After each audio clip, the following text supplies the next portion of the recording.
भारत सरकारने एक अभियान राबवलं आहे, अर्थात आपणही तो राबवत आहोत। त्या अनुषंगानं आपण शपथ घेणार आहोत। मी बोलणार आहे, माझ्या मागून सर्वांनी बोलायचं आहे। हा सर्वांनी ओके। मी अशी शपथ घेते की माझे संपूर्ण कुटुंब गाव 26 जानेवारी 2027 पर्यंत साक्षर करेल। मी स्वतः असाक्षर राहणार नाही आणि इतरांनाही असाक्षर राहू देणार नाही। मी माझ्या कुटुंबातील सदस्य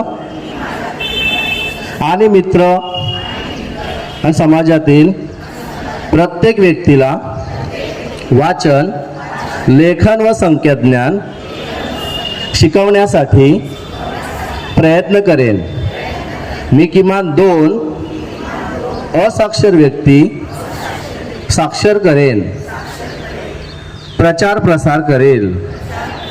मुलगा असो वा मुलगी, स्त्री असो वा पुरुष, सर्वांना समान शिक्षण मिळावे यासाठी मी प्रयत्नशील राहील।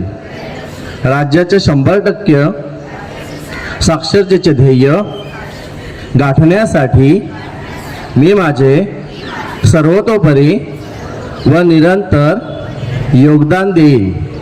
मी स्वतः शिकेन आणि इतरांना शिकण्यास मदत करेन, ज्यामुळे समाजाची प्रगती करू शकेल। जय हिंद, जय महाराष्ट्र।